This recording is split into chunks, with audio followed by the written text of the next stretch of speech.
Buenos días. Estamos a miércoles y como ya estuve explicando en las cabeceras de los devocionales del lunes y martes, hoy miércoles vamos a cambiar de tema. Aunque el tema es apasionante, tengo en mi corazón una carga por compartir con vosotros un tema que el Señor ha puesto en mi corazón estos últimos meses.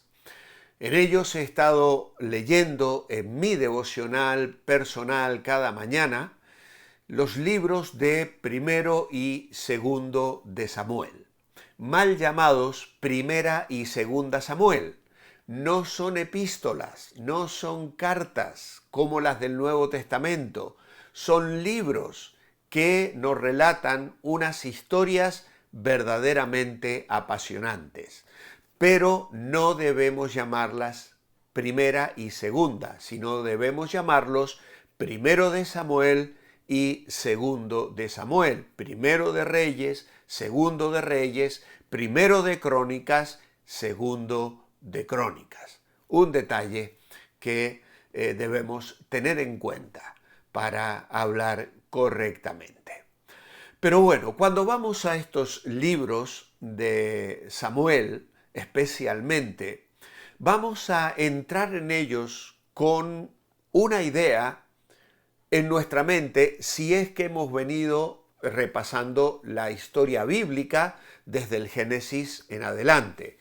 Hemos acabado los 5 libros del Pentateuco, hemos mirado Josué, Jueces, y la historia posterior a Moisés y los altos y bajos, las conquistas y las derrotas del pueblo de Israel.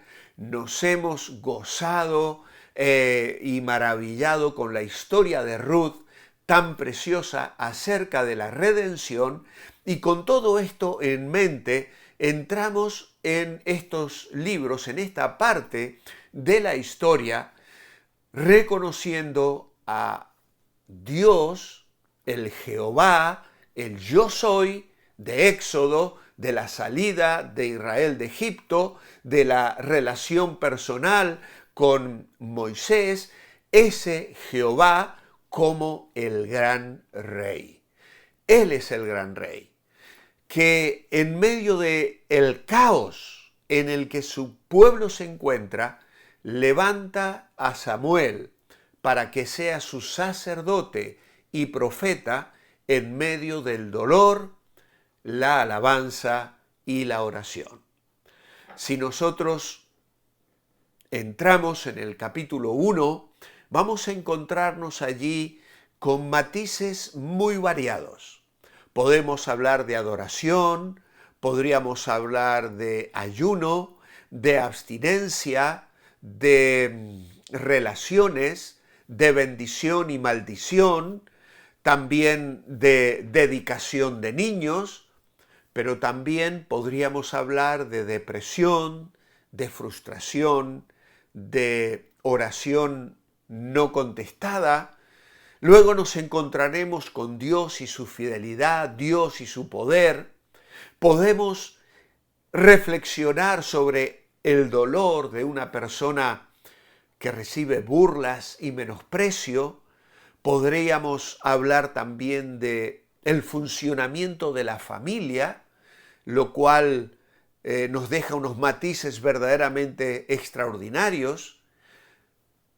Vamos a hablar de la oración, de una mujer de oración, de una promesa y el cumplimiento de ella, en fin, de sacrificio, de santidad, del tabernáculo y también de las tensiones que se vivían en esos días dentro de la vida en el tabernáculo.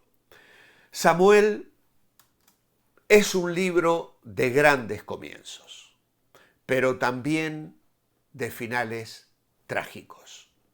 Comienza con el sumo sacerdocio de Elí durante el tiempo de los jueces, que era un líder religioso que Sin duda debió haber comenzado su vida en una relación muy estrecha con Dios.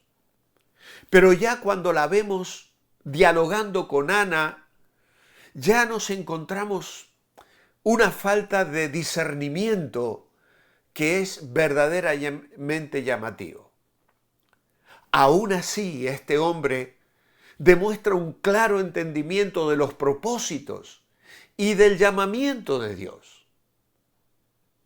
Sin embargo, su vida termina con la ignominia y la frustración porque Dios juzga a sus hijos apóstatas, sacrílegos, y con una de las situaciones más trágicas de la historia de Israel, el arca sagrada del pacto en manos de los filisteos, de los enemigos de Israel.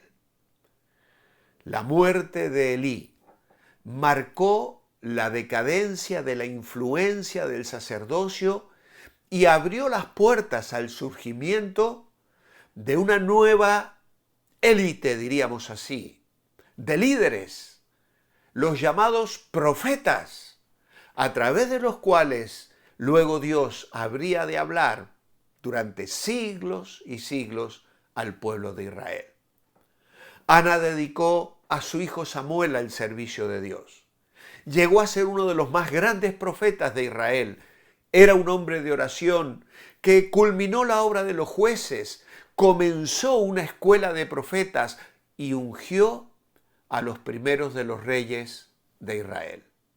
Sin embargo, no fue inmune al fracaso, porque como la familia de Elí, los hijos de Samuel se apartaron de Dios, aceptaban sobornos, pervertían la justicia. El pueblo rechazó el liderazgo de los jueces y sacerdotes y clamaron por un rey. ¿Y qué decían? Como tienen todas las naciones. Y es entonces que para entrar en este libro entendemos que el Espíritu Santo del que hemos estado hablando estos días nos lleva a través de la historia para presentarnos el hombre más famoso de Israel, David, que en sí mismo él es uno de los mayores gigantes espirituales de la Biblia. Además de la historia de su vida, tenemos que saber que se menciona a David 182 veces en el Antiguo Testamento, 59 veces en el Nuevo Testamento. Era un hombre con muchos talentos, pastor, músico, poeta, guerrero, rey. Y por él habrían de luego ser juzgados todos los reyes israelitas. Casi la mitad del libro de Salmos lleva su inscripción y los rollos del Mar Muerto atribuyen otros 4.000 salmos a su nombre. A la hora de entender el Antiguo Testamento o la Biblia entera en su conjunto, es imposible sobreestimar la importancia de David. Un teólogo del Antiguo Testamento dijo una vez: David es la figura dominante en la narrativa de Israel. Entra en la escena de Israel en un momento crucial de la historia. La nación se había establecido ya en la tierra prometida, pero la desobediencia había producido años de agitación. Y entonces Israel pide rey. Ellos ven en esto la solución a sus problemas.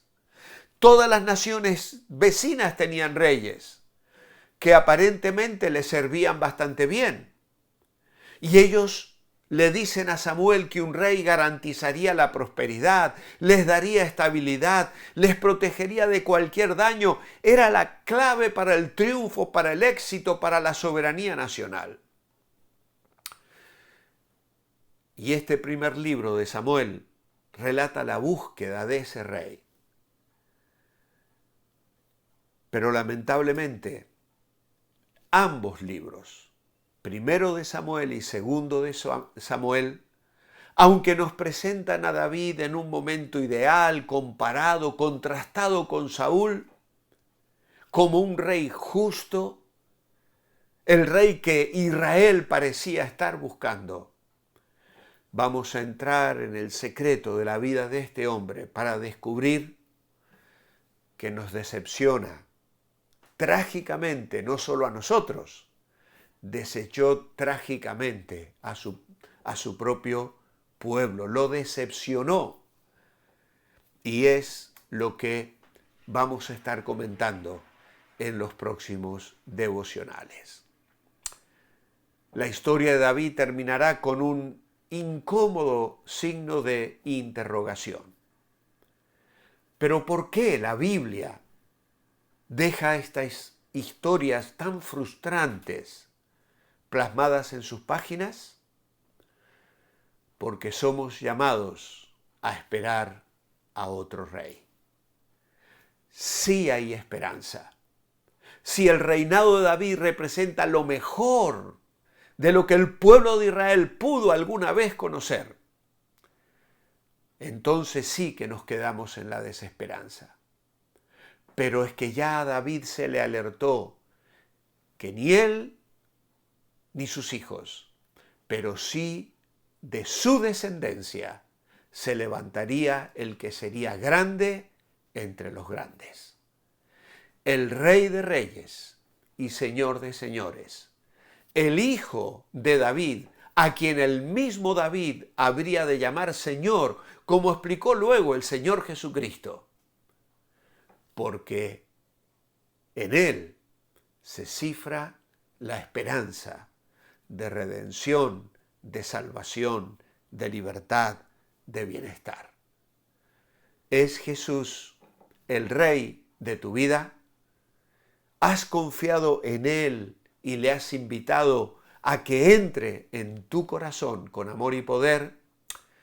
Vamos a estar mirando unas historias que nos van a estar permanentemente recordando que no hay otro Rey como Él, que no hay otro Salvador como Él, y que no puede haber mayor bendición que vivir bajo el señorío de Cristo durante nuestra vida terrenal con todas sus luchas y toda su problemática, pero seguros de que un día le contemplaremos sentado en el trono y junto al mar de cristal y junto a millones de redimidos adoraremos al Salvador, al Cordero inmolado, al Rey de Reyes, al gestor más grande que podamos imaginar, nuestro precioso y bendito Señor y Salvador. Padre, gracias por tu palabra.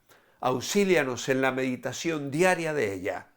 Habla a nuestros corazones al leer estas historias de primero y segundo de Samuel.